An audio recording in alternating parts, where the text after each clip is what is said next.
start it now. So at least if nothing else, you can go back and pick it up. Okay. Later on. I just put a reminder on Facebook, so I'm waiting for people to log in. I see, I think Jill's assistant just logged in. I did not blow dry my hair today, so you're one ahead of me. My hair is just a hot mess right now. I'm blow drying, it takes forever. But anyway, okay, so I am recording the session, like I said. We are working on, well, we already have a YouTube channel. We really didn't know about it until all this. So we are going to start putting these on the YouTube channel, and that will hopefully make it easier for people to go back and, replay things or, watch it for the first time, whatever. Okay, but good. We'll get that link out as soon as possible, as soon as we get stuff loaded up. Okay, let me check the Facebook page and see. Okay. All right. Well, I'll go ahead and get started, and then if other people want to jump in, that's fine too. Like I said, the fact that we are going to record it is really great, so people can see it when they on their free time. Just to check in, I'm sharing the screen. Can you guys tell me what you're seeing? I can just see your face. Okay. But I don't know if that's because I'm on my phone. Gotcha. It's a little hard to navigate going back and forth between the chat sessions and the toggle. So I'm going to share the screen now, and hopefully you guys will see my notes. Emily, can you see those now? I can. I can see them too. Oh, perfect. Yeah. Okay, Jason. Yeah, I can see them. Okay, so like I said, it's really challenging for this system to be able to see everybody and see what's on the screen. So I'm just going to stay on the screen for now. Then that way, these are my notes. And I don't know if I said this the first time when we had the buyers class. These are kind of old. I really need to go back through them and redo them. I just haven't had time. So I'm actually, normally when I do this, we're at the office and I'm on my OneDrive. So editing it while I'm doing it doesn't really work. But today I think it'll be better because I'm here at my house. I can just download the new copy to my desktop. So anyway, okay. So today's class is about contracts to close. And I think it's probably one of the most important parts of the class because it's going to tell you exactly what you guys need to go through during the process, whether you're on the buyer side or you're on the seller side, listing side, however you want to call it. I'll try to stick with listing and buyers agents to keep it clear. But yeah, that's really the most important, well, not the most important part, but it's very important to be able to know what you're doing through the transaction and to for everything to go smoothly. So that is really what I want to focus on today. You guys have, I don't know if everybody's been through HAR orientation yet or not, but this is kind of just like an extended version of what you talk about at HAR orientation. So we will go through some of the documents. I do not go through the contract doc explicitly. Keegan has a separate class on that, really because that is a good hour-long class where she goes over very specific examples, really goes through the contract line by line. If you haven't taken that already, obviously it's mandatory, I think, for the office to be on floor duty. But it's really, I highly recommend it, and because you really want to know that contract inside and out. For the first few transactions, the productivity coach, I think, helps you guys through your transactions, helps you through the contract. But after that, I still even have questions sometimes, even 4 or 5 years in.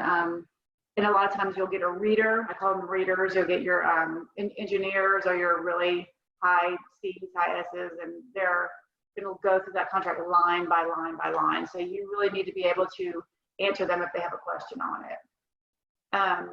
Okay, so the way we do this process is I kind of, like I said, I kind of go through it from both sides. We look at it from the buyer's agent's point of view and we look at it from the listing agent's point of view.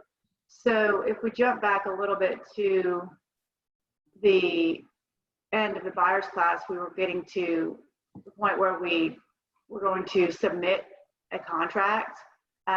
If you have a buyer's agency with someone, hopefully you have had all of these documents already filled out, which is what we go over in the buyer's agency class. I'm sorry. All of these documents ready to submit your RECAD, your buyer's agency agreement, your buyer's acknowledgement statement, your capital title disclosure. If it's a limited consensual dual, if a Keller Williams agent is on the other side, or you are on the other side if it's your listing, you want to make sure you have all those ready to go, and also your estimated closing statement. Your client really needs to know what their closing costs are going to be before you guys submit an offer. So, because obviously if you submit an offer and it gets accepted, then they are locked in and they're going to have to be able to pay closing costs. So you're going to want to make sure that they know those things. So I think the best thing to do is to go to Dotloop and pull up an actual contract for you guys. So I talked about the buyer's agency documents that we needed. You don't have to submit those to the listing agent. The only things that you need to submit to the listing agent is the financial sales contract, which is this right here, the offer. The inspection addendum, which I'll pull up in a second. It's best if you have an earnest money check to have a picture of it. If you don't, that's okay. You can put in the contract that the proof of earnest money will be provided a day after the ratified contract. I used to recommend that you just have them send you a picture of it and you send it to the listing agent to see that you've done due diligence to prove that they have a check.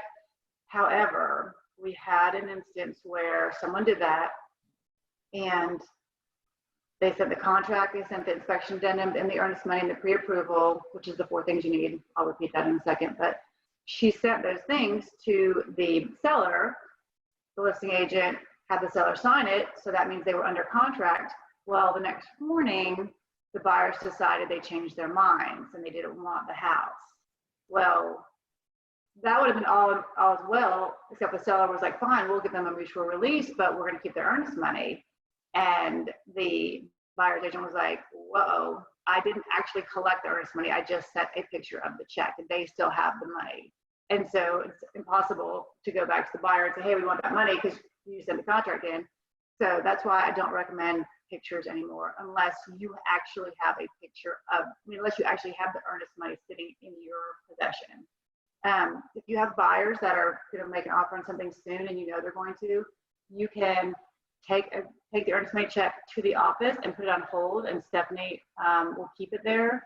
And then once you're under contract, you can say, hey, Steph, go ahead and deposit that for the Smiths on 123 Main Street. If you, but don't ever send a picture of the earnest money check to a listing agent unless you physically have it in your possession.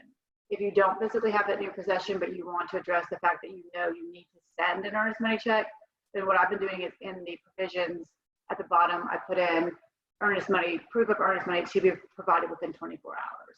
And I'll show you where that is in a second. But going back real quick, the number 4 things that you need to submit to a listing agent if you have the buyer is, again, the financial sales contract here, the inspection addendum, which I'll show you in a second, a copy of proof of earnest money if you have it, and then the 4th one is their pre-approval. Most listing agents are not going to take an offer seriously if you do not have a pre-approval, especially these days. So that's really important to make sure you have those 4 things. So in our financial sales contract, again, like I said, I don't go through this line by line. Keegan has an hour-long class on that. But you want to make sure you put the purchaser's name, the seller's name, all the information about the home. The purchase price would be here. So this would be your offer price, whatever they decide on. Your earnest money, however much earnest money they're going to be putting down, what type of loan it is, and what type of balance they're putting down. If it's VA and they're not putting down anything, you can put down 0. If it's conventional and they're putting 10% down, that's fine. And then the balance of the offer of the loan they're going to apply for. I'm sorry, I always do this backwards. Do not know why. It's contingent upon them getting an offer, getting a loan of $100,000. They're putting down 0. So you really need to know what type of loan they're getting and how much they're putting down. You don't have to put, let's say, for example, you have a client that's buying a $400,000 house and they're going to put $200,000 down. a lot of times your buyers are going to feel like, hey, I really don't want anybody else to know that. You don't have to put that information down. This area right here does not regulate exactly what they have to put down. They're not, I know it's kind of strange because it's a contract and you think, the buyers always think, well, you're putting down a certain number, I have to put it down. It's just to give the sellers an idea of what they're going to be doing. The sellers really want to know what type of loan it is and does the client have the cash, to put the down payment down that's required for that loan. So let's say if you do a conventional and you do 0 money down, listing agent might get a red flag and be like, okay, well, how are they doing no money down? Now, if you have a first-time home buyer and they have a program that has 0 money down for conventional, then that's great, but it should show that on the pre-approval. You want your information here to match your pre-approval. One question, Gina. Yeah. What about the $1,000? Don't you deduct that from the 100,000? In HAR, they do teach you to do that. And technically, it kind of makes sense. I usually think that the $1,000 will apply to the closing costs because they're going to use that cash to go towards closing costs. It's not mandatory to do it that way. You can do it really either way. It's not wrong to do it the other way. It's just kind of a preference. Again, people get scared because this is a legal binding document, and I understand that. But this information is kind of just a gauge of what they're planning on doing, with the exception of this number here. This number is always true. They're always going to be offering that amount. Thank you. These things at this point you can kind of modify a little bit. Even if, let's say, for example, your buyer starts out VA and they decide to go conventional, that's completely their choice. Even though these things will change a little bit down here, that's not a problem. Now, going the other way may be a problem for the listing agent if they said they were going conventional and they decide to change to VA, because VA has different requirements for the appraisal. So if you ever have a client that says they might do that, make sure you have a conversation with the listing agent before you submit an offer on that. That's not usual. Most people who decide they're going to use VA just go with VA because they don't have a down payment. So this right here is the number of days the purchaser is going to apply for the loan. We always put 5 days. Well, I put 5 days. You can put whatever time you want, but standard is 5. Right here is if there's a funding fee that's going to be financed. Normally that's just VA. I think FHA might have one as well, but most of the time the answer is no. Or NA, not applicable. Here is where the amount of where you're asking the seller to contribute to the closing costs amounts.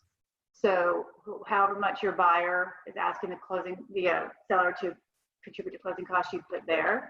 So let's say it's $4,000. You put that there. This area is really important for you to be connected with your buyer's lender. We talked about that in the buyer's class. You want to know what their closing costs are going to be. A lot of times we use 3% as a good gauge of what a closing cost amount may be. So on a $200,000 loan, it's near $6,000. But if your buyer's lender is not giving origination points, or not charging in a processing fee or underwriting fee or whatever, or maybe the lender contributes some to their closing costs, if it's nowhere near 6,000 and you write 6,000 in here, seller agrees to 6,000, but their closing costs only come to 4,000. Do you know what happens to that $2,000? It goes away. It just vanishes. This is not a statement that says seller is going to give buyer $6,000. It says they agree to contribute up to a certain amount. So you want to be very careful when asking for closing cost assistance. You want to know roughly around what the buyer is going to need. Because if you write 6 and it comes to 4, then that's it. That's all they pay is 4. I have been in a closing room when I was the listing agent. We agreed to $6,000 and the closing costs came to be like $4,700, and the buyer was furious because they thought they were getting $6,000. It's just, they need to understand it's not free money. It's just what the seller is going to contribute up to. And you need to let them know that it's the lender's responsibility to get it closed. It's not your responsibility to get it closed. It's the lender's responsibility. But when you're the one writing the contract, they look to you for answers. So just keep that in mind.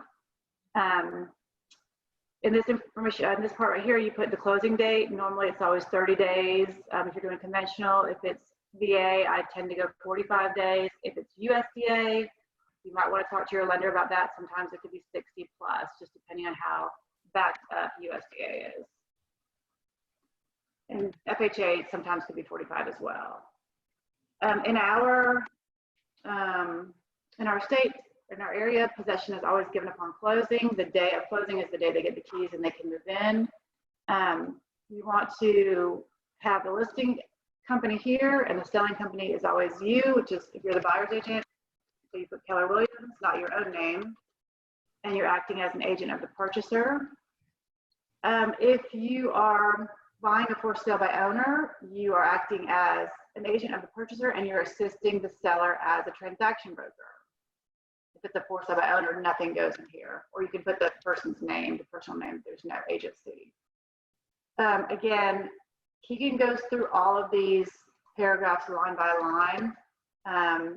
Unfortunately, if you don't, I don't know when she's having her class next, I think I'll talk to her about recording one, but definitely just, if you haven't already been to HAR, read through it.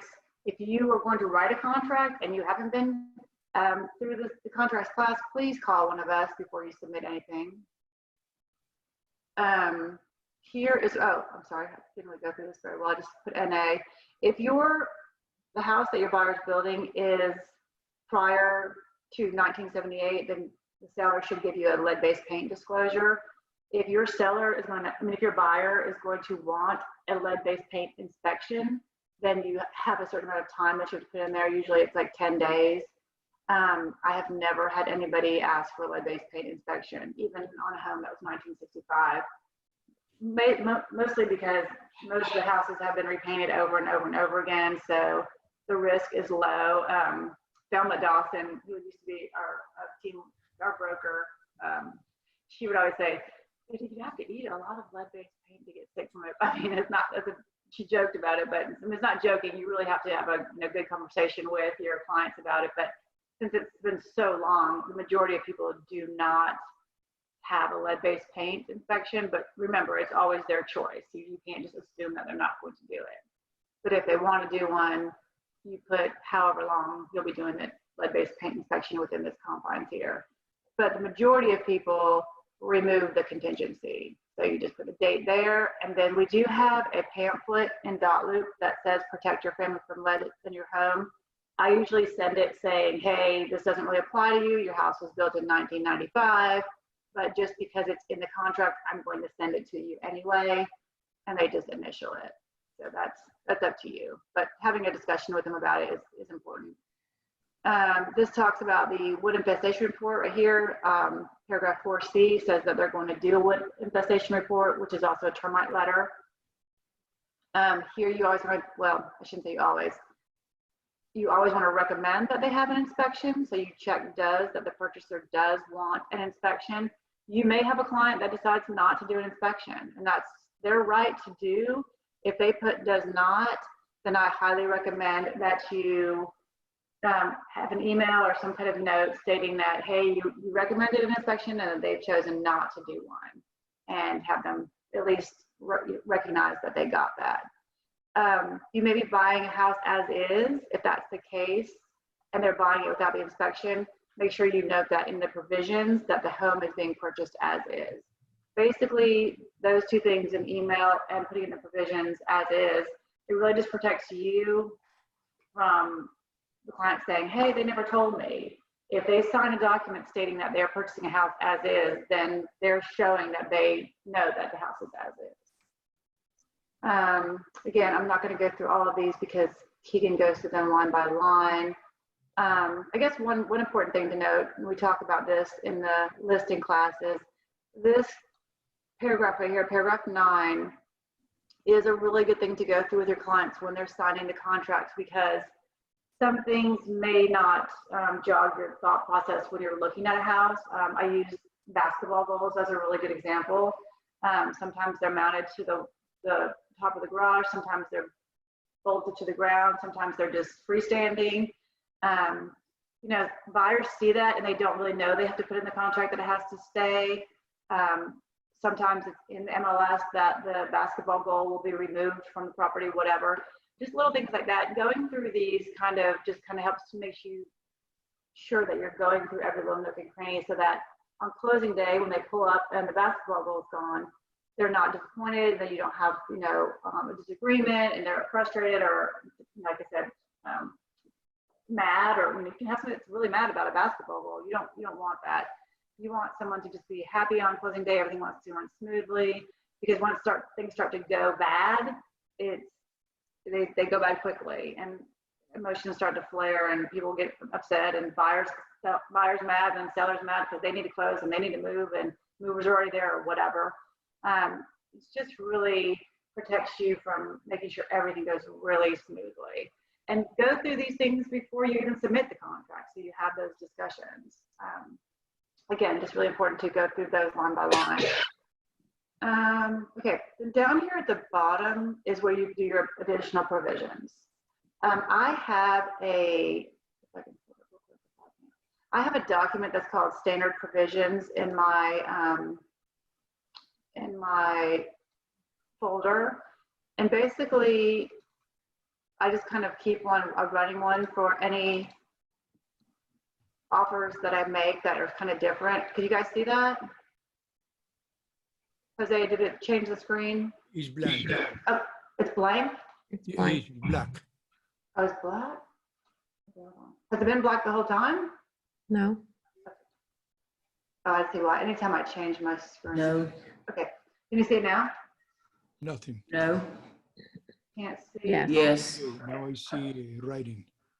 This is my document. This is my Word document that I create, that when I write certain provisions that I know I use a lot, I put it on here.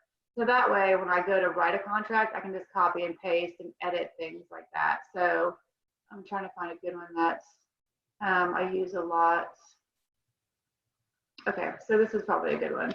So this is an example where we've asked the seller to contribute to the closing costs. So you can do this. You can create your own document that has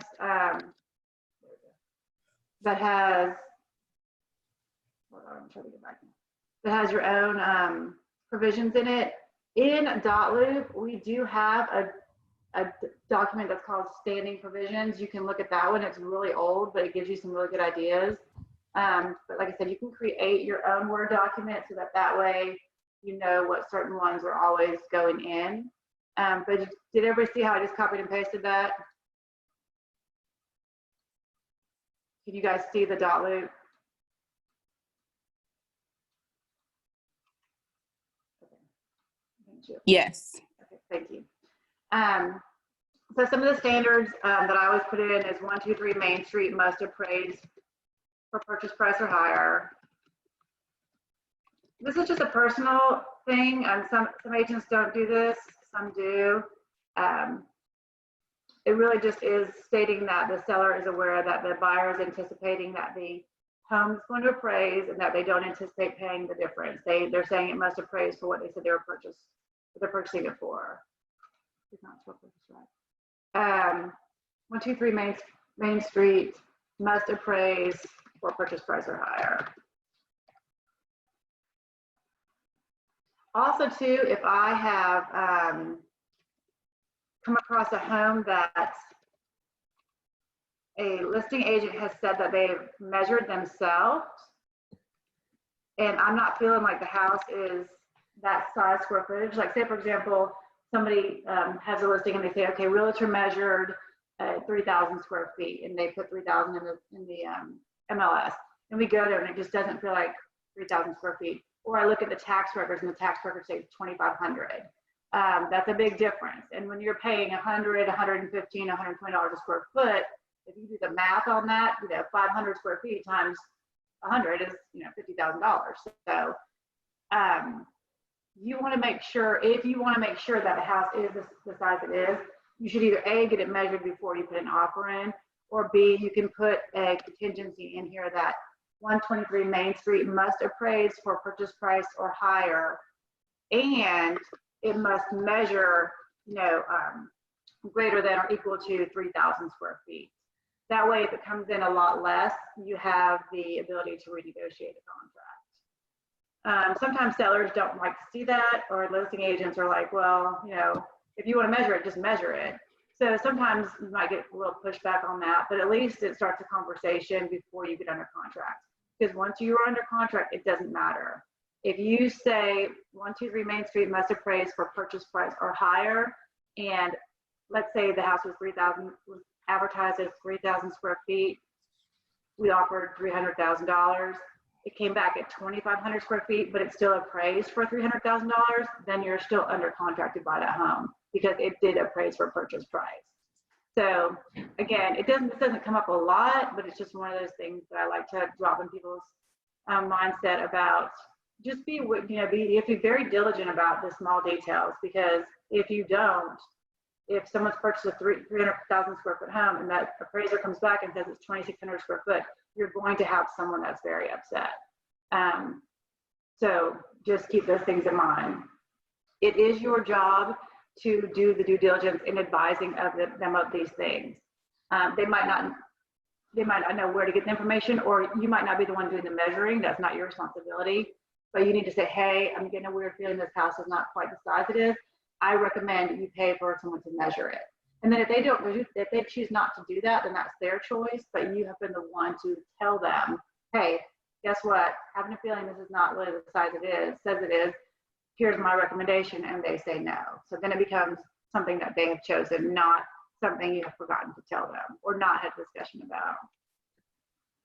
Okay, so in our example up top, we asked for $4,000 in closing cost assistance. So I add a phrase that says where that buyer can use all of their money. So that way it's not just an argument about what is actually a closing cost. So if, let's say, for example, the closing costs, the settlement statements of the attorney's fees or any of the regular closing costs, it covered up to $3,600. Well, if you put a specific information on here about what all they can use it for, then they can use that extra $400 on other things like the termite letter or any of their prepaids. Some people consider just the lending fees and the settlement costs from the attorney as their closing costs. Prepaids and escrows sometimes are not qualified as a quote unquote closing cost. So if you put this in there, then it says, hey, we're using the money for all of it. It just, again, it's one of the things that just helps protect your buyer. This is a statement that is not really necessary, but I use kind of just to appease my buyers when they say, hey, we want a satisfactory home inspection. A lot of listing agents do not like to see that word satisfactory home inspection because it is very generic. There is no measurement of what is satisfactory, what is not satisfactory. What is satisfactory to me might be completely unsatisfactory to another person, and there's really no way to measure that. And legalese needs to be very specific. So I write that, and this is really what happens anyway, so it's kind of redundant, but I just like to make my buyers feel comfortable. It just says, if the seller and the buyer cannot agree on the repairs that are required pertaining to the home inspection, as outlined in the inspection addendum, that the seller agrees to void the contract, sign a mutual release, and refund the earnest money to the purchaser in full. Again, it's really kind of what happens anyway, but this just kind of gives a heads up to the seller and the purchaser. If we're not going to agree on the required repairs, we're going to void the contract, and the buyers can get their earnest money back. Does anybody have any questions on those?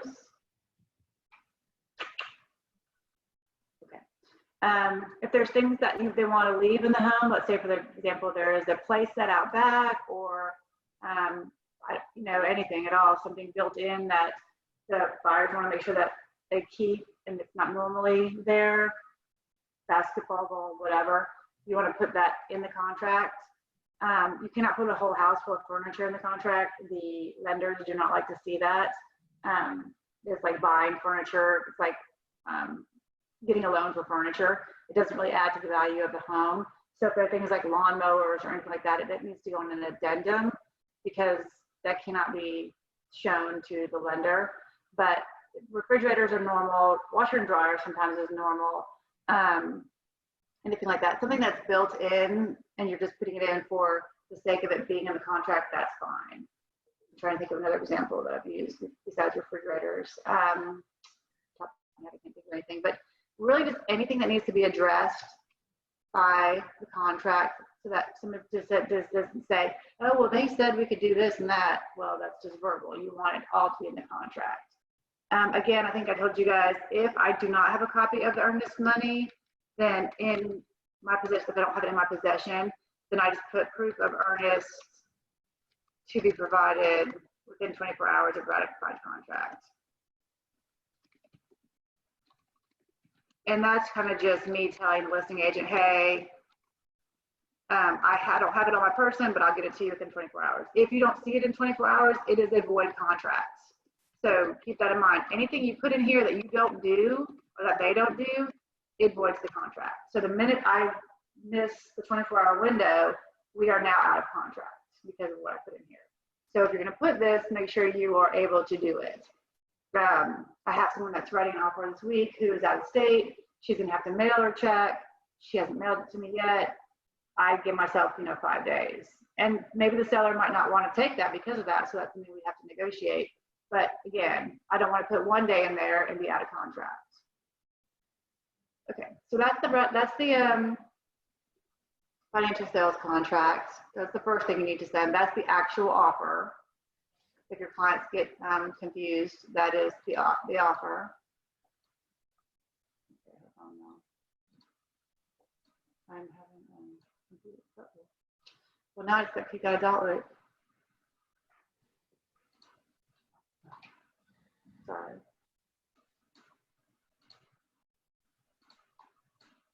While I'm signing back in, anybody have any questions? Feel free to use the chat. I'm trying to get better about looking at it if someone's chatting something. Okay. Go down there. Okay, we're back. Okay, so that was the offer letter or the financial sales contract. The next is the inspection addendum. You have to put this in there too. It's just the person's name, the buyer's name, the seller's name, the address. With it, how many working days will you be doing the inspection? Remember, it's working days. If you put 7 in here, that's 1.5 weeks. If you put 10 in here, that is 2 weeks. That's a very long time for someone to be out of contract, under contract and off the market for you to do the inspection. I wouldn't recommend 10 unless it's the summertime and you're having a really hard time getting an inspector. But with so many inspectors these days, 5 should be plenty. If you are doing something other than a regular inspection, you need to put it in here. So radon, pool, whatever, septic inspection, make sure you're letting the seller know all of the inspections that are being done. If it's just regular, then just leave it blank. But there's nothing worse than a seller who's very particular coming home to find a radon machine in the middle of their living room and they didn't know it was going to be there. So again, remember, the goal is to make sure everybody is happy and no one is disappointed or frustrated by non-communication. Over-communicating, you cannot over-communicate. You want to make sure you tell everybody everything that's going on. So that's the inspection addendum. So it's those 4 things: the financial sales contract, the inspection addendum, copy of the earnest money if you have it, and a pre-approval letter from their lender. So once you have all those things, you can send them to the listing agent.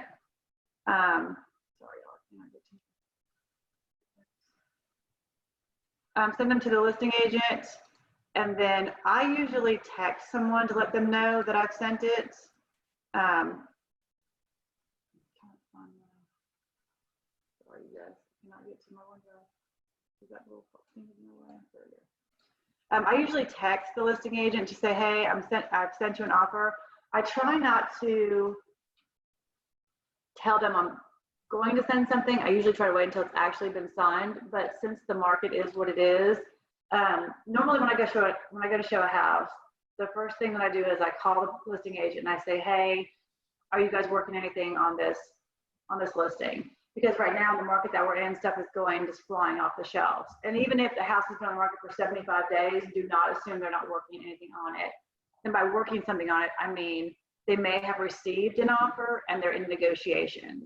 They can't indicate that on the MLS. The MLS is either active or under contract. There's no in between. So chances are they're working, if they're working on an offer, you want to know that because it's going to change the way you submit your offer possibly, and change the way how quickly the buyers make a decision. They might not even want to go see it if they know there's already a contract on the table. It just depends. So the first thing I do is call the buyer's agent and the listing agent. Hey, are you working anything on it? No, great. I'm going to go show it. And then if my clients like it or are even considering it, I say, hey, my clients are considering an offer. Will you please let me know if you get something on it? Now, that does not mean that they have to call you back if they do get an offer on it. That's common courtesy. Some agents are not operating that way, and it's not necessarily the fault of the agent. If the listing agent gets an offer in and she tells the seller and the seller says, I'll take it, let's do it, there's not much the listing agent can do about that. But I try to operate in how I like to be treated, and if I have a listing and I know someone's thinking about something, I give them the courtesy to call them and say, hey, I'm about to submit another offer. Just wanted to let you know. I think it's the best thing to do for your seller because you potentially might get more money, but the seller is the boss. If the seller says, I want the first offer that comes in and I'm going to take it, I don't care about the rest of them, then that's really what you have to do. But advising them that, you know, again, we talked about setting expectations. That's kind of conversations you need to have with sellers before you even list. Mr. and Mrs. Seller, when we do get on the market, how do you feel about multiple offers? Do you want me to present them one-on-one? Would you like me to present them all at the same time? That kind of thing. You want to have those discussions so you know ahead of time. The past month, I've had 2 agents where I sent offers. I told them I probably will be sending an offer. I'm just waiting on signatures. Then I sent them and they both said, oh, we just accepted an offer. And it's very, very disappointing and very frustrating to call your buyer and say they accepted another offer, especially when you didn't know there was any other offers on the table. It's very frustrating. So try not to be the agent that does that. Like I said, sometimes you can't help it, but and sometimes they might have lost my number. I don't know. I don't know how that's possible with the days of texting and everything, and emailing. I've been emailing them, but anyway, just very frustrating for buyers to not have a chance at something. Anyway, okay, so that was my soapbox on that, sorry. Okay, so back to submitting the offer. So as a buyer's agent, you have now submitted the documents. You've told the agent, hey, I have submitted an offer to you. A lot of people ask about, is there a time requirement for the listing agent to respond? No, there is not. If you don't put that the offer is going to expire in the provisions, it's kind of just free for all. They can respond whenever they want to respond. If you want a really quick decision, then you need to put some kind of expiration time in your provisions. That's completely up to your buyer. Just you need to have that conversation with them. But just let them know that, hey, I've submitted the offer, not really sure when we'll hear back. After a day or two, if you haven't heard anything from the listing agent, I think I would definitely call. If they make sure they had it, make sure no catastrophes have happened, kind of see what's going on. But anyway, a day is probably a good enough time to expect to hear something back, at least that they got it or thinking about it. So when you're the listing agent, when you receive that offer, the first thing that you need to do is go through the offer, very carefully, make sure you know what it says, make sure you know all the requirements, any of the provisions, check the purchase price, check the type of loan, the down payment that the buyer's making, look at the closing cost request, look at the closing date, check all the provisions, and then look for the inspection addendum. Make sure you know all these things before you decide to present it to your seller. You want to make sure if they have a question, let's say, for example, the buyer has put a 90-day closing date on there. Don't just present it without knowing why. If you have a 90-day closing, you need to call the listing agent or the buyer's agent and say, hey, what's the deal with this? Oh, well, they're moving from Alaska and they won't be here until then, blah, blah, blah, whatever. Or they have a house that's under contract and it's closing and they want to give themselves enough time to move. Your seller may or may not approve of all those things, might not accept the offer based on that, but at least you have an explanation. You don't want to just say, here it is, here's the offer. Oh, I don't know why they need a 90-day closing. You want to know why. Any of the weird provisions, just make sure you're very clear before you present it, so that you don't have to double back and re-explain yourself and be like, oh, I messed up, or I didn't really ask the correct questions. Make sure you have all the information. So you present the offer to the seller, then the seller decides whether they want to counter. They have basically three options. They can counter, they can accept the offer straight away, or they can reject it completely. They don't have to counter. Most of the time people counter, unless it's just a knock out of the park, over asking or no contingencies or whatever. Let your sellers know it's okay to accept the first offer. If they don't feel like they want to negotiate, or if they don't want to counter anything, that's fine too. If the house is priced at $400,000 and it came in at $395 and your sellers are fine with that, there's no problem accepting the first offer. That's really whatever they want to do. But if they do counter, one thing I did forget to tell you.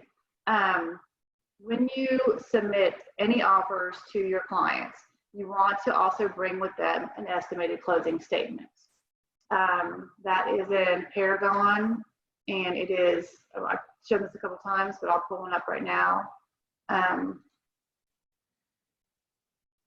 The reason that is because sometimes you think it's kind of easy math for them to do the 6% and all that kind of stuff of how much the commission is going to be, but a lot of times it's not, and they don't really know the numbers like we do. So you want to make sure that you're submitting the actual net to them so that they see what the net is. Hi, I'm about to go walk with Hannah. Okay. We're gonna meet at 11, and then I'll come by. But will you be at lunch? I can meet you somewhere. I don't know. Y'all are walking now. It's gonna be 12 before we get done. I'll just let you know where we are. Yeah. Are you taking text? No, because we're walking Okay. 3 miles. Yeah. Got somebody else on our call or not? Yeah. Yeah. I guess you found the contract though. Hello? Yeah, in an old email. Okay, you guys, I don't know if we have another person on our call or what. That's Mm-hmm. really weird. It was just under something else. It wasn't. I kept looking, Googling, searching like divorce. Okay, I think I found it. For some reason on the side, sorry, I could not get that unmuted. Took me a while. Okay, maybe I just share my screen. Sorry about that, you guys. Okay, so back to the estimated closing statement. So you want to make sure that you submit this to them because they're going to want to see those numbers. That down there is what at the bottom where it says estimated net. It is what their net is after all of the settlement statements for the seller. Brokerage fee, half of the doc prep, half of the title insurance. Our contracts say that the client split the title insurance. And then if they were to contribute anything, you'd want to put seller contribution right here. So in our example, we wrote $4,000. So you want to put that right there. And then it would come to 10,000 would be their total settlement closing costs, and that would be their net. Like I said, you think sometimes it'd be easy for them to do the math in their head. Oh, if my house is $300,000 and I have to pay 6,000 or 6%, that's 18,000. But it's not often easy for them to do the math. And sometimes this number is okay with them, and they just accept the offer from the beginning. So just make sure you're bringing that with.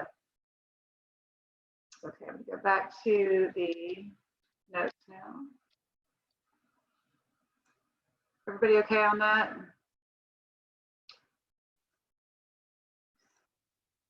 Sorry. Having a little technical difficulties today, you guys. I don't know why it will not close.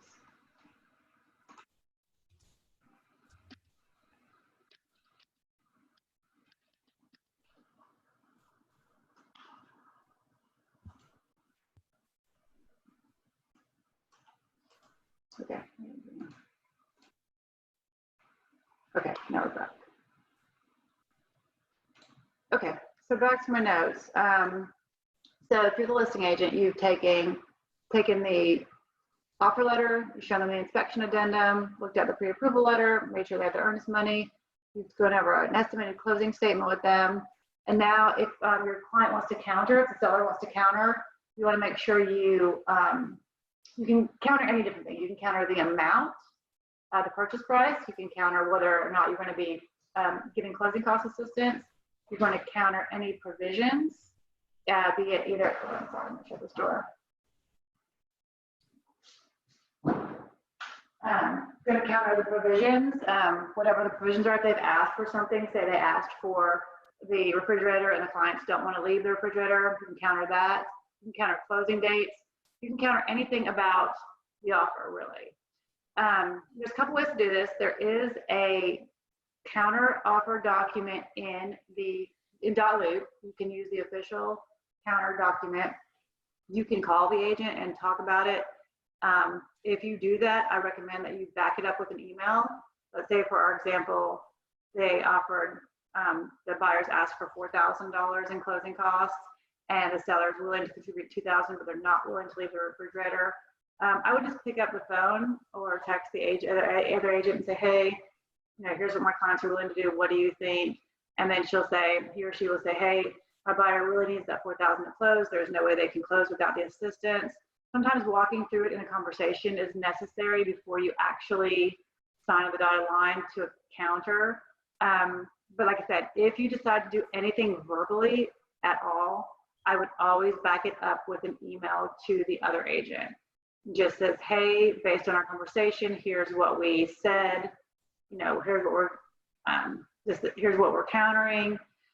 A lot of times, if you're really far apart on price point, you're going to go back and forth a few times. So sometimes you don't want to do a counter offer back and forth, and you agents just kind of work it out together. If you're not that far apart and you think a counter is the best way to do it first, go ahead and send the counter.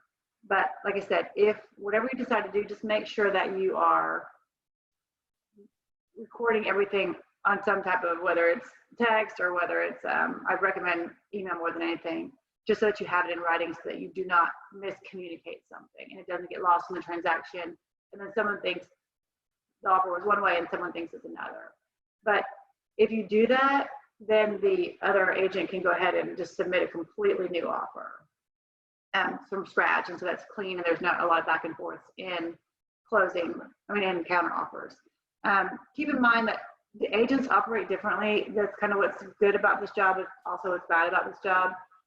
It's really kind of just however the other agent decides to communicate. Some people are texters, some people are emailers, some people are talkers. You're going to get a combination of all of them. Just keep that in mind, but like I said, always back it up with some type of email, that correspondence that you've both seen. But once you've agreed and everybody's on board with the amount, then I'll show you, you'll have everything signed. They will sign the contract. The sellers will sign the contract, your buyers will sign the contract. The buyers and sellers will both sign the inspection addendum. Down here at the bottom, this is where the purchasers sign. This is where the seller will accept or reject or counter. This is where the sellers will sign, and then the listing agent will bind, what's called bind it. As soon as the listing agent signs it, it is a bound contract, it is a ratified contract. The listing agent hasn't signed it yet, it's not ratified until the listing agent does. Once all that is done and you have all the documents, then you need to, that's when the buyer's job starts. Buyer's agency job really starts. I mean, you think showing and advising people is definitely part of the job, but when your actions start is when you're under contract, when you have to start to get to work because the process is going to start to move. So it's kind of nice for the listing agent because their job is done. They've listed the house, they've gotten a contract, they just kind of sit around and wait. So that's kind of what's nice about listings is there's not too many hours put in it after it's under contract. You just have to be a time manager and a project manager, but it's not as labor intensive as the buyer's agency. So you'll see here, hopefully everybody can still see. Yes. Oh wait, no. on the wrong screen. No, that's not on the screen. Okay. You'll see here that the first thing that you should do if you have not already submitted the earnest money check is get a copy of the earnest money check and submit it to Stephanie in the MCA box. There's a sheet next to the MCA box. If you guys don't know what that is, you can ask me in the chat. I'll let you know where it is. But you want to submit the earnest money check, and there's a form that you fill out that has the client's name, the address that you're submitting it for, your name, your information, whether or not you want to hold the earnest money check or deposit it. That's Stephanie's flag, you know, green flag, the go flag, that says you have a contract, you're under contract. So she's going to be expecting things from you in command because you have indicated to her that you now have a contract. And she's compliant, so she's going to be checking in on you to make sure that you have all your required documents. So I highly recommend getting into the habit of already having uploaded your buyer's agency docs to command in your client's name, because then it's already there. Otherwise, after you're under contract, you're having to upload all the documents together. So I recommend making sure that in your command, in opportunities, if you have a buyer's agency with somebody, just have all of those documents loaded up. Otherwise, like I said, you're gonna have to do them all together. But so your first step is take the earnest money check, deliver it to Stephanie. Then you need to immediately send the ratified contract to the lender. So whoever their lender is, they have to have a copy of that to start anything off. If you wait a week, you have just delayed your buyer's closing by a week. And you kind of would also be out of contract, so it's supposed to be 5 days while the buyers have started the process. So it is the buyer's agent's responsibility to send the lender the contract. Then you need to make sure that your buyers schedule their inspection within that window of time that you said you were going to do it. If it's 5 days, you need to make sure you're looking at the calendar to know when that 5 days is up. Because if your buyer does not schedule that inspection, you are out of contract. So make sure that happens. You want to provide them with 3 or 4 or 5, doesn't really matter how many, at least 3 though, inspectors for them to choose from. You do not want to be the one to pick. They're going to ask you. It's good to have a good list of recommendations, but they need to pick, they need to schedule it. You do not want to be the one to schedule it. They need to be there. And if they cannot be there, just let them know that you advise them to be there. You can attend this is kind of a gray area. You can attend the inspection if you would like. Some brokers recommend against it because it is a third party, it is the buyer's objection to have a third party checking of the house. So if you do go, just don't say anything, just either work on your computer or just be there for support. But I recommend just going toward the end of it, make sure everything was okay, to kind of hear what the inspector has to say, to show you that you're there for your buyer, make sure nothing's happened to the listing. But that's kind of a personal choice. But it is your job to make sure that they do it. And then once you, if they had the inspection, you're going to get you're going to get the inspection report back, and then your job will be to submit the request for repairs. We're going to get to that in 1 second. The other thing you do as soon as you send the lender the contract, you are going to schedule the closing attorney for the closing. That's time sensitive because it's going to be a 30-day close, so you want to make sure you get on the calendar with the attorney as soon as possible. Again, the buyer has the right to choose the closing attorney if they're paying all their closing costs. If the seller is paying the majority of the closing costs, they have the right to choose the attorney. That's something that you and the listing agent will talk about. The minute you're under contract, I would say, hey, my buyer prefers to close at so-and-so. If the seller's paying all the closing costs, you'll say, is that okay with your seller? Or if your buyer is paying all the closing costs, then it's really just the buyer's choice. The buyer is going to ask you who you want to close with or who you recommend that you close with. Again, that's something they can shop for, so they really should be the ones choosing, but you're going to give them all the information. You know, we close with Radowski a lot at our office because that is our attorney on a retainer, but it's up to them. So you'll get to kind of figure out what attorneys that you like to work with just from experience.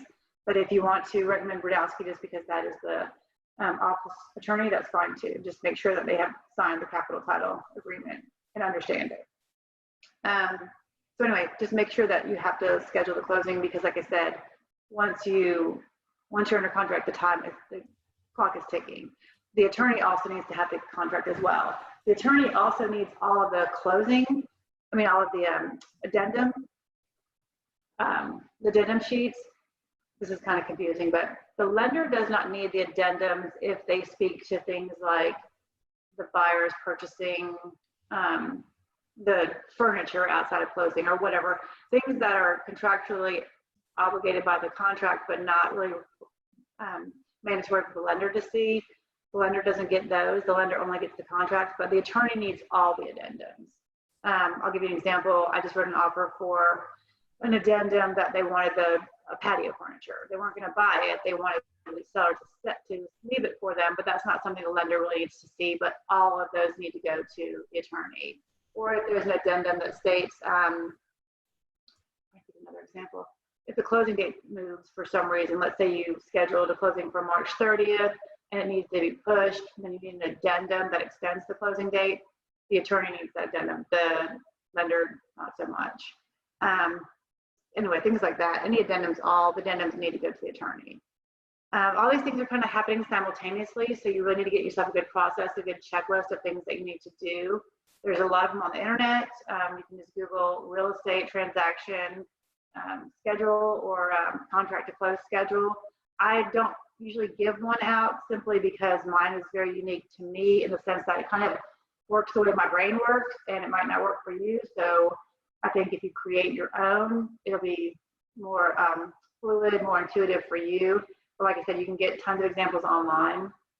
But I would definitely, even if it's just a piece of paper where you're checking off, I call the attorney, I call the buyer scheduled the inspection, we went to the inspection, whatever it is, make sure you're recording it somewhere so you know where you are in the process. Anyway, so I went through that kind of fast. There's still more things to go through. I want to take a break to see if anybody has any questions. Because that's like within the first day or two of going under contract.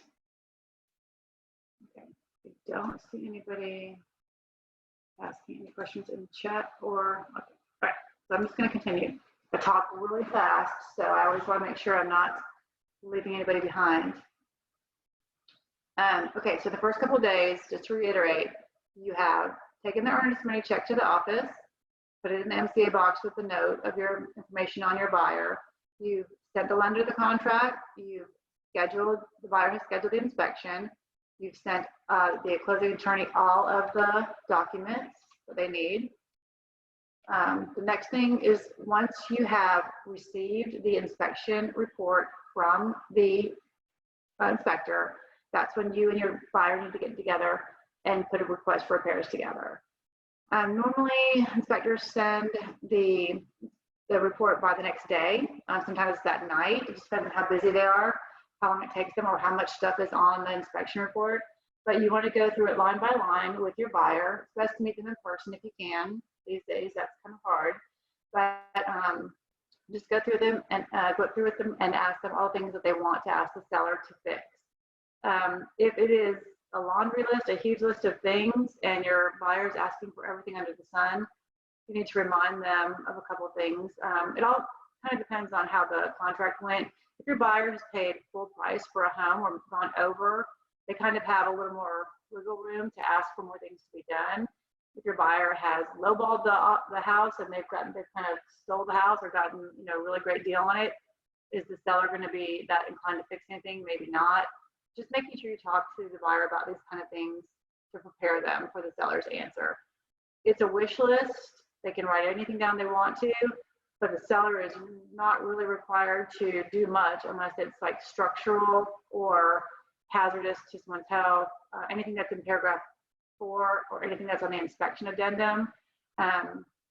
Even if some things like I just had someone buy an older house that the electrical was not up to today's code, but if you read the inspection addendum closely, it says that it only has to be up to code from when the house was built unless they've done modifications to it, and they had not. So technically it did not have to be up to today's code. So the buyer and I had to have a serious conversation about that, because the seller's not required to fix those type of things. So just keep that in mind when you're going through your request for repairs, but really they can put anything they want on it. But the seller doesn't have to do that. So once you've gotten the inspection report, you have 3 working days, Monday, Tuesday, Wednesday, Thursday, Friday, to get the request for repairs in to the seller. If you miss that window of time, your buyer has just accepted that house as is. No repairs will be done. Make sure you do it in a timely manner. A lot of times you're going to have an inspection that says, the inspector says, okay, I'm not an HVAC specialist, so I suggest you get an HVAC person to check this out. Well, in the dead of summer, sometimes that's almost impossible to get an HVAC person to get out there within 3 days to check it out. So in those instances, you have 2 choices. You can either have your buyer, if your buyer wants to do their own inspection from the HVAC specialist, have your buyer schedule someone to come out, and they would have to pay for it, anywhere from $85 to $125 to check up the HVAC. Or you can have the buyer ask the seller to do it and provide copies of the HVAC report.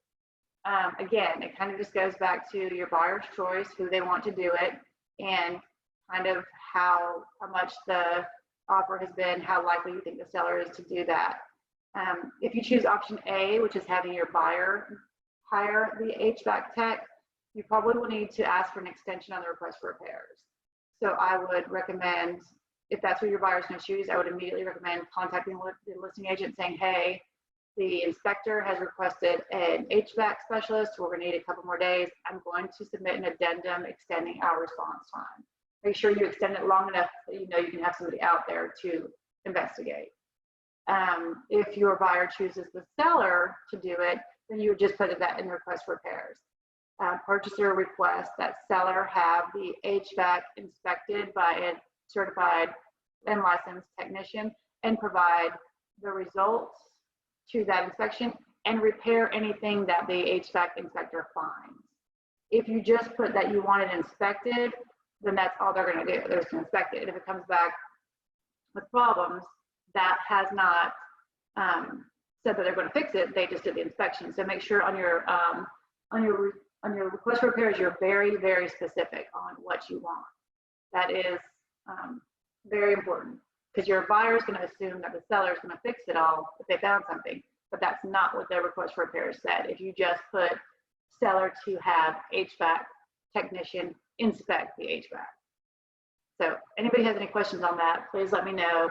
This is another one of the areas that can get you into a lot of trouble if you're not clear, and if both parties' perspectives, opinions of what the request for repairs says are very clear. Communication on this one is very key. So you have 3 days to submit it. They have 3 days to respond. Once they have responded, if they have said no to anything at all that your buyer requests, technically then your buyer can walk and get their earnest money back. This is also kind of a gray area, because if your buyer asks for carpet to be replaced or fixed, that's not a paragraph 4 item, and it's not on the inspection addendum. That is a cosmetic issue. So as a listing agent, a buyer asks to have the carpet replaced, and my sellers say no, and they say, okay, well, we want to add a contract. I think rightly I could probably fight them on that, because it's not an inspection addendum or a paragraph or item for request for repairs. I have not been through that yet, but I kind of feel like if sellers really wanted to, they could probably fight that. So just be clear that they should be repairs that are required by paragraph 4 or the inspection addendum. Anyway, so buyers have 3 days to submit it. Sellers have 3 days to respond.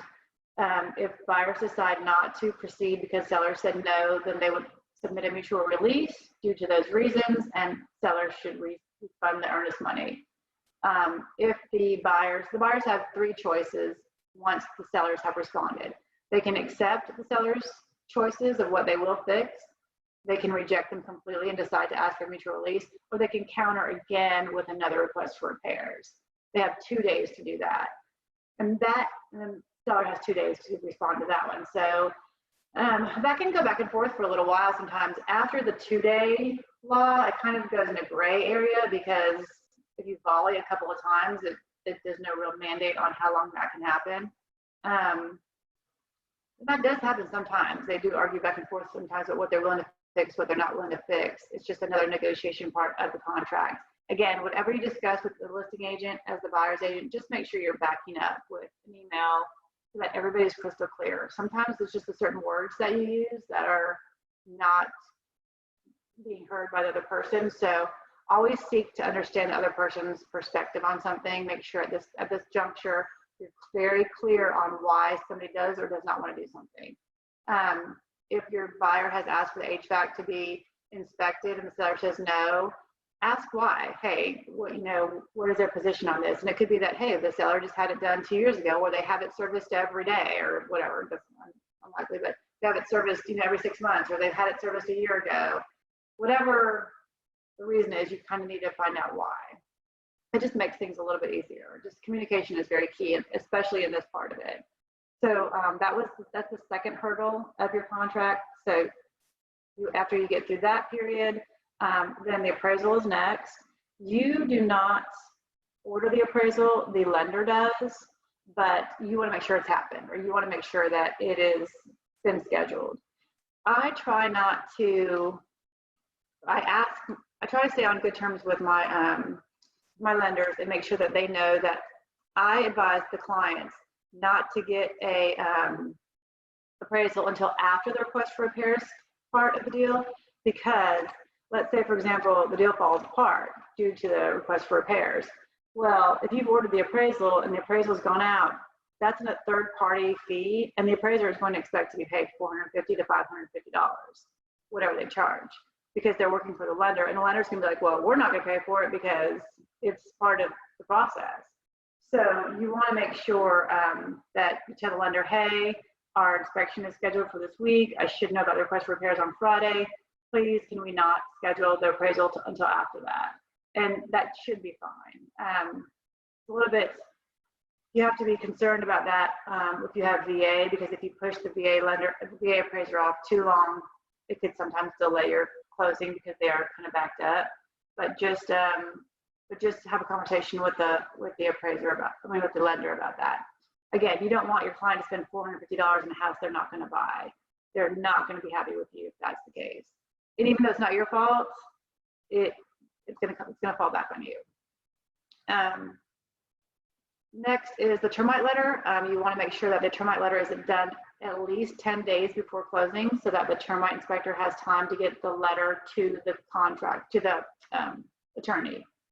The termite letter is part of the contract, but they are not paid out of pocket by the buyer. It is a closing cost. So what happens is the termite inspector sends the wood infestation report, which is a government letter, which is an official letter, to the attorney, and then he gets paid at closing. If your seller, the listing, has a termite bond on the home, let's say they have a Cook's termite bond, and your buyer has agreed to keep the termite bond up by paying Cook's the next year, you can forego the termite letter. It's in the contract, it says that. That's okay. Just you need to find out if the seller has a termite bond and if the buyer wants to absorb the cost for the next year. That can also be rolled into the closing. It's your choice. It's not your choice, it's the buyer's choice, but you need to make sure that they know that. Do not wait till the last minute to schedule a termite letter, because if they get backed up and they can't get you a termite letter by closing day, you will not be closing. So also don't order the first day, because a termite letter is only good for 30 days. And if your closing slips past the 30-day point, then the termite letter is void and they have to come back out. So that is the 3 or 4 major hurdles in a contract. First and foremost is the negotiation of purchase price and provisions. Second is the request for repairs. Third is the appraisal. And then fourth is the termite letter, because sometimes they do find termites and then the seller has to fix it. So those 4 things are the top level. Once you've gotten through all those and you're close to closing, pretty much the last week is just kind of waiting for closing to occur.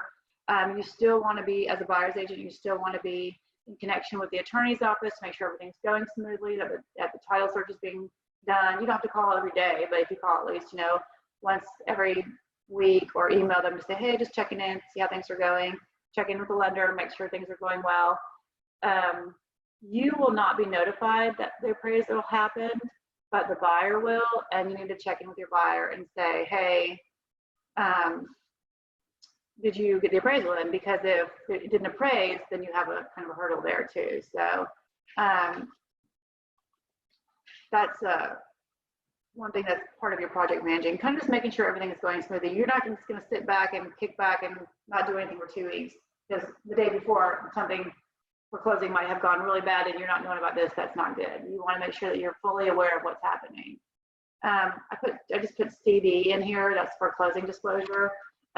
3 days before the closing, your buyer should receive a closing disclosure from their lender to sign. If they don't receive it 3 days before closing, your closing will be pushed, because that is one of the new laws that came about with TRID. Your buyer has to have their closing disclosure 3 days prior to closing, within 3 days, I think it is. And there's some kind of timestamp on it where they can cut it really close, like it can be midnight on the 3rd day before. But just keep in contact with the lender to make sure that's not going to happen, because that is the case. If it's not there by day 2, the closing will be pushed no matter what. It's pushed, period. And you want to make sure you tell the sellers that, and tell the buyers that, and everybody's on, and the attorney, and everybody's on board. The next thing you need to schedule is a final walkthrough. If you have a lot of repairs, and that the repairs that required like invoices or any kind of receipts, like say for example from a chimney person or a roofer or an HVAC technician, if there's work done by a licensed person, you're gonna want to see an actual proof that they did the job. Say for, like you're not an HVAC tech, so if there was something that needed to be done to the HVAC, you wouldn't really be able to go and check it. So you're gonna want some kind of proof that it was done. So you want to request either an invoice or a receipt for that work, or proof that it was inspected. You should ask for that 3 days before closing, because if you wait until the day of closing and it hasn't been done, then you're going to have to push closing, and no one's going to be happy about that.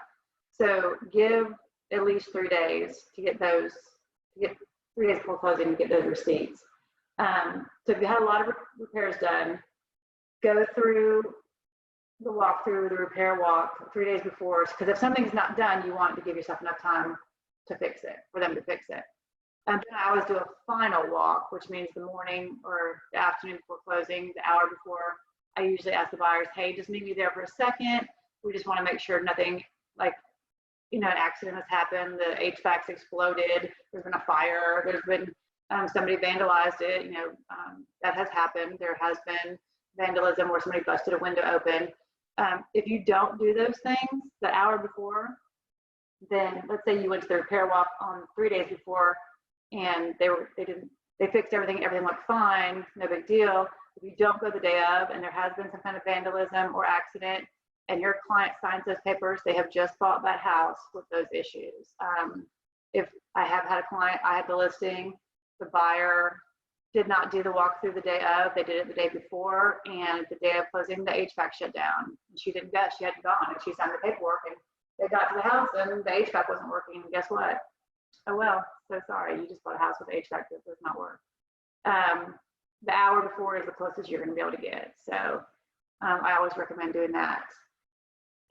So that's all the responsibilities for the buyer's agent. I went through them really fast, and it sounded like it was pretty easy, but it is a lot of work. There's a lot of time involved. There's a lot of project management. There's a lot of things that can go wrong. Sometimes things are perfect. It's all over the map. Does anybody have any questions about that? Because I know I went through it really quickly. No, Gina. No questions? Thank you, Jose. Okay. Well, you will have questions once you actually do it. So when you do, please do not hesitate to reach out to any of us.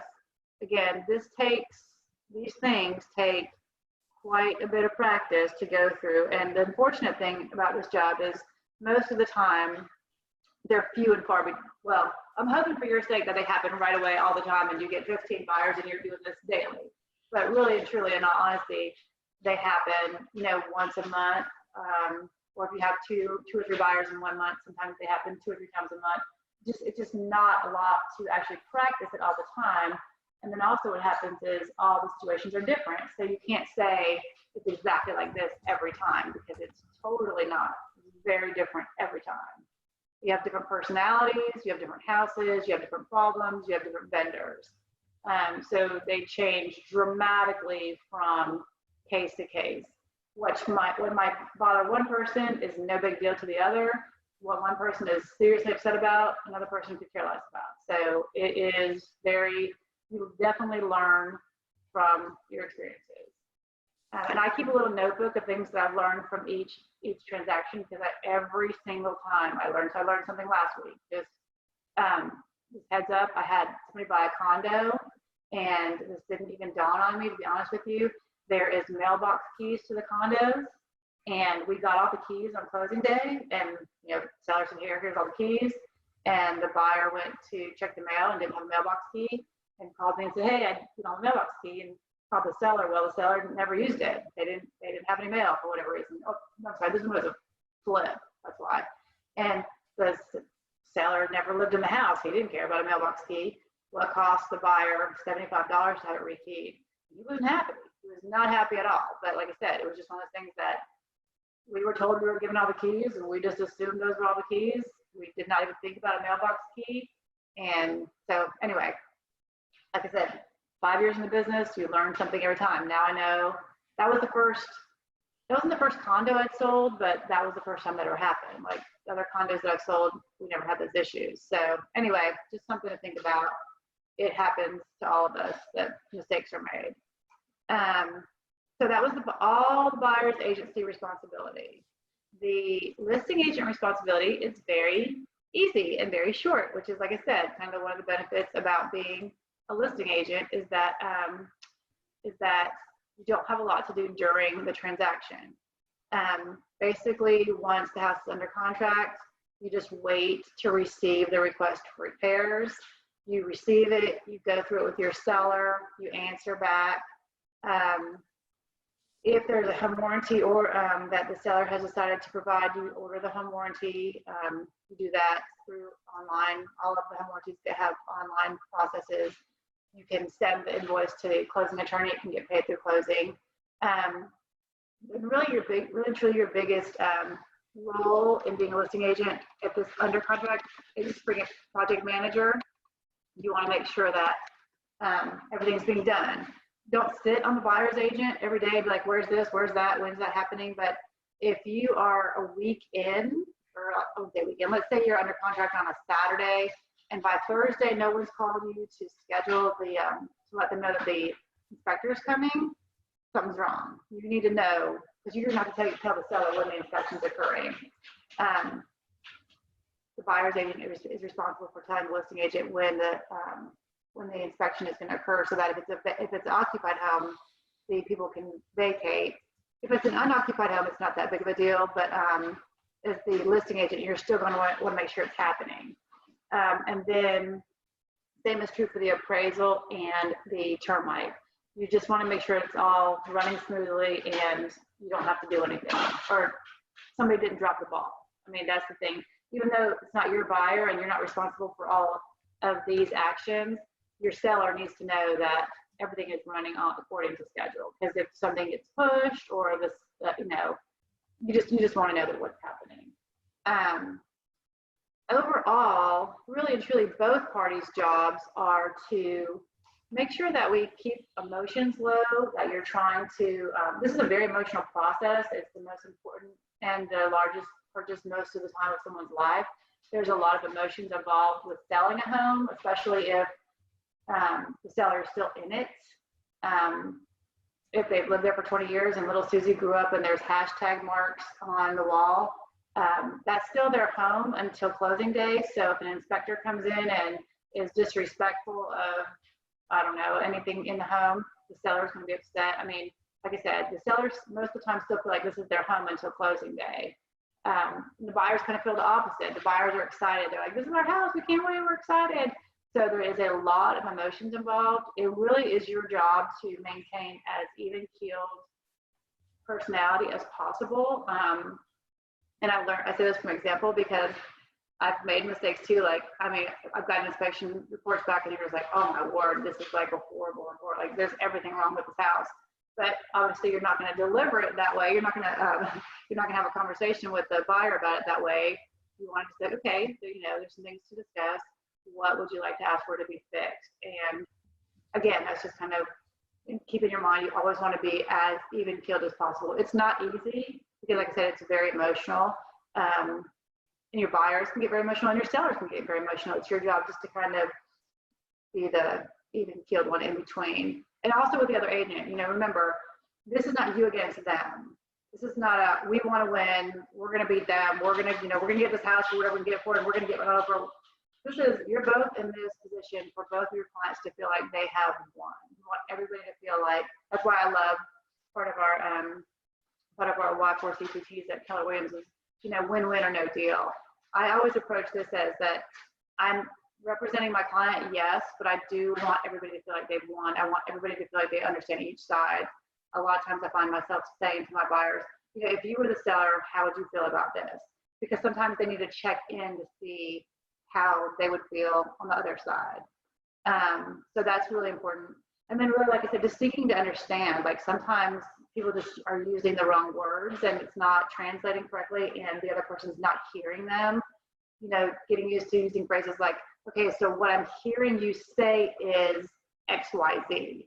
And they say, no, that's not what I said. I said, great. So can you restate it so that I can understand you correctly? Sometimes it's just the way the words that we choose to use. I was using a word the other day that we were waiting for an inspection receipt from a specialist and we weren't getting the receipt, and I kept saying about the inspection, when truly what we were looking for was the fact that actually what needed to be fixed was actually fixed. And then I finally said, well, the repair on the XYZ is really what we're concerned about. And the listing agent was like, what repair?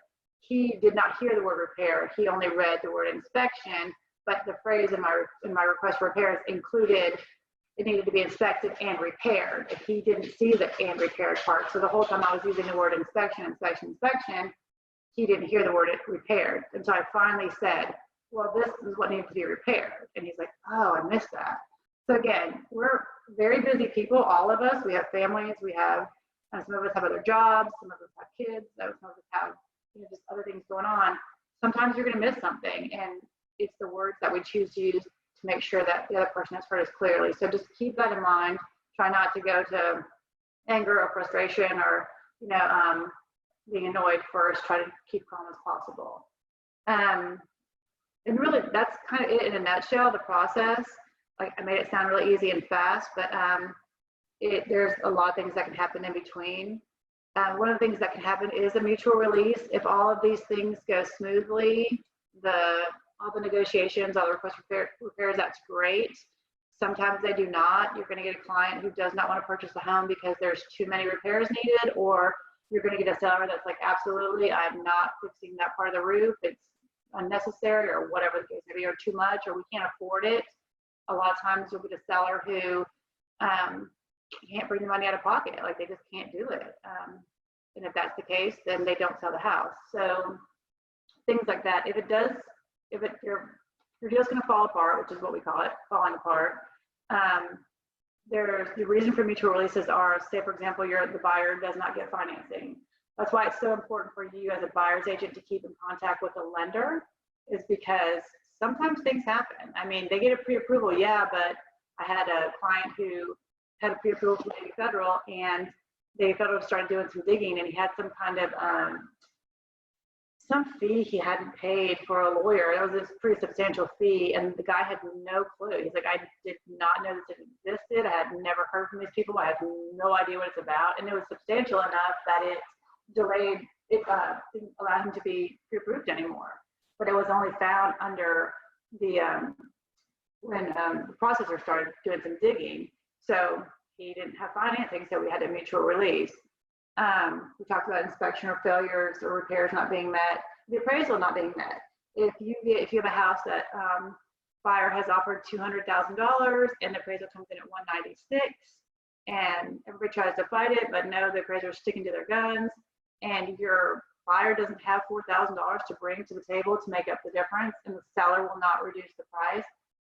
You can't make either party do either thing. They have to mutual release. And so that's, that will happen then. In each case, the buyer will get their earnest money back. And then contingency terms not being met is a big one.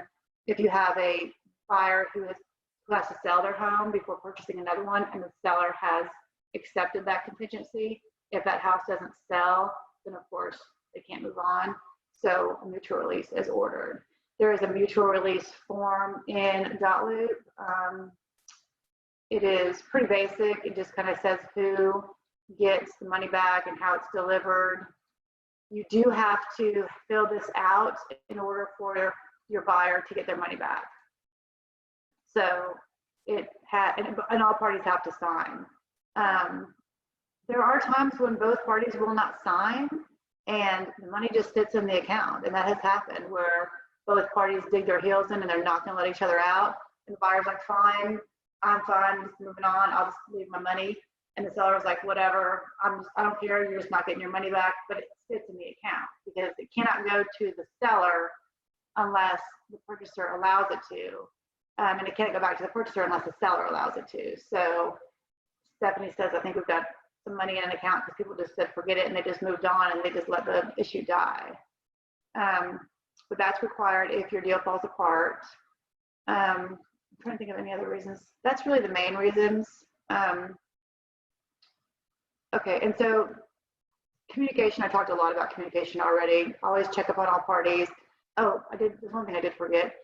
Before your closing, you're gonna get the settlement statement from the attorney. That should be the morning of. Whoever the closing coordinator is for your attorney's office should send you the actual settlement statement. That's gonna have what everybody's getting, what the seller is going to be paying for the settlement statement, what the buyer is going to be needing to bring to the table. That's all going to be in there. You want to review that before you get to the table. Sometimes the attorneys make mistakes. Sometimes they don't put in the right commission split. Sometimes they forget the home warranty. All those kind of things. You want to go through it line by line to make sure that it's correct.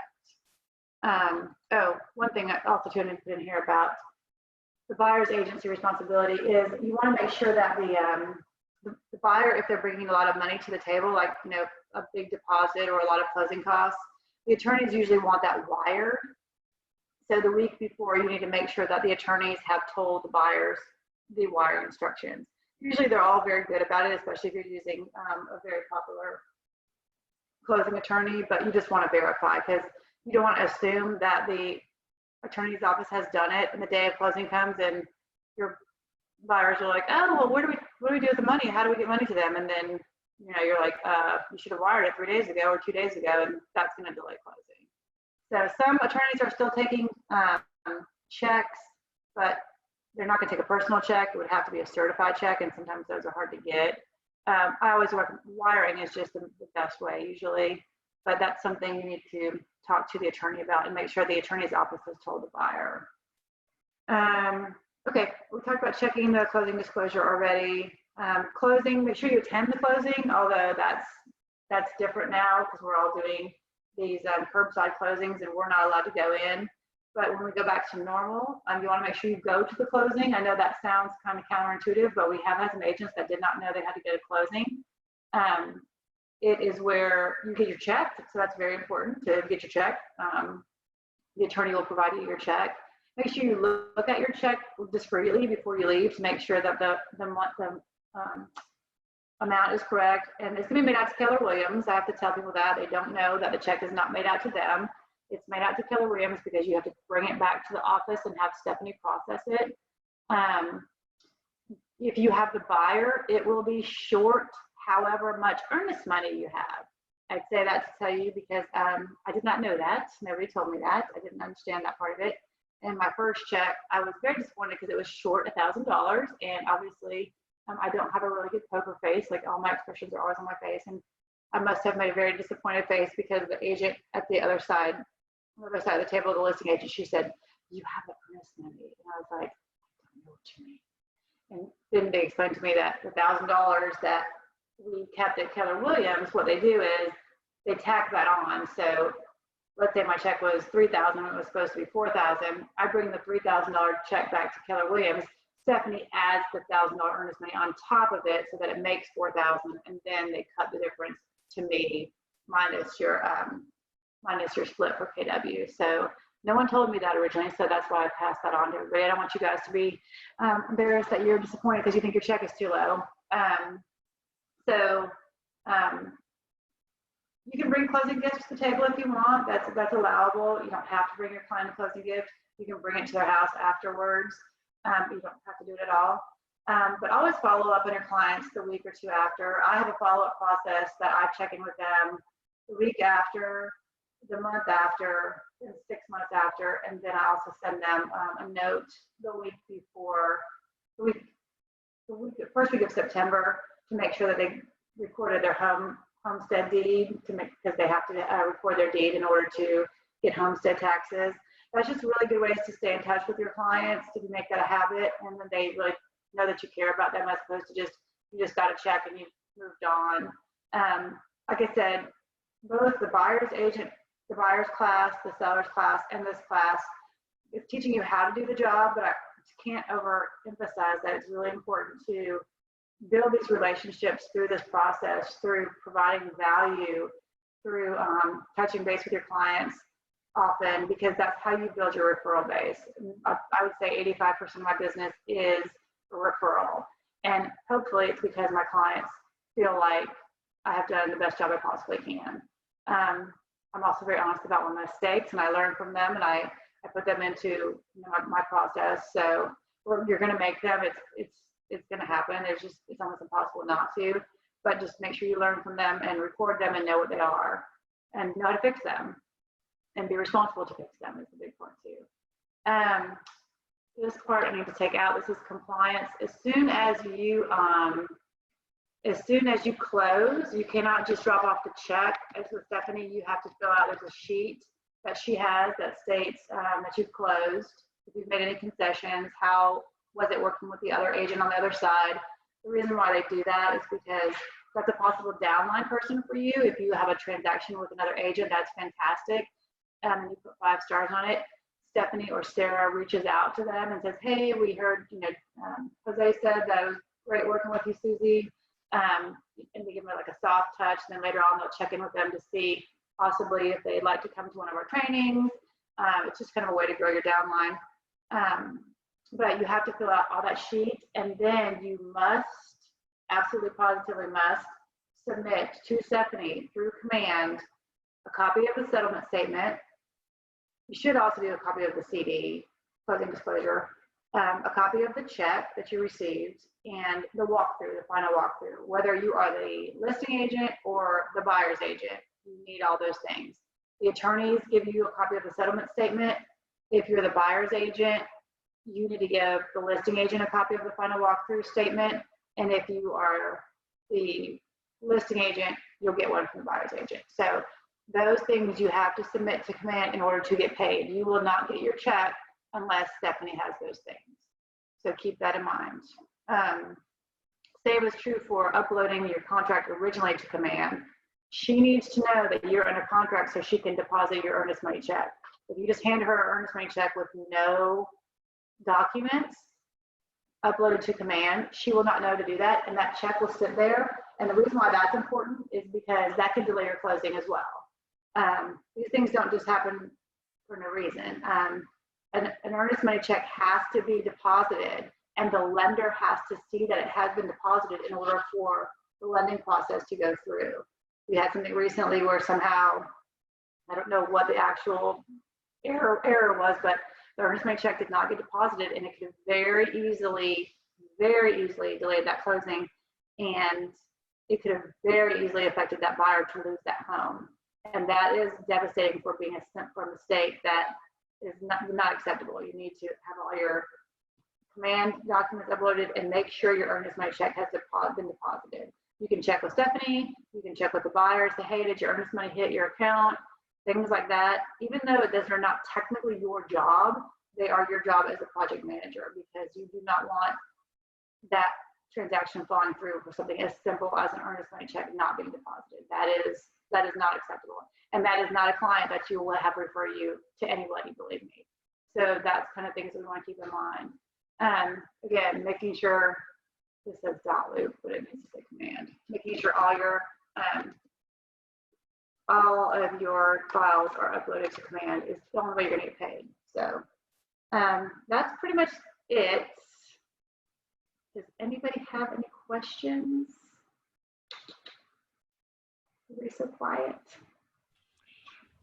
Okay, well, does anybody have any clients that they're working with that they're hoping to get under contract? You can raise your hand or just type in the chat. Okay, well, now your job is to go get some clients and go get some things under contract so that we can walk you through these when you actually do. Oh, yeah, sure. Emily said, Emily, I should have already sent this to you at your email address. Did you not get it? You're talking about this, my notes? What was the item, Jerry? Emily was asking, okay, I'm not sure. Emily's asking me what my handout. What handout are you talking about? Maybe I did send you all of my notes. Maybe the one showing on the screen. Okay. Yeah, that's the one I sent yesterday. So, Emily, if you want to send me an email separately, I'm not sure exactly which one you're talking about because I sent you everything that I had from yesterday. Okay, she's saying she's having internet issues. Okay. All right. Well, if you have any other questions, do not hesitate to text any of us. ALC is here for you. So just let us know.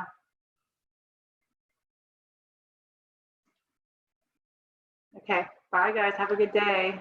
Thank you very much. You too, Gina. You're welcome. Okay. Bye. Thank you. All right. Have a good one.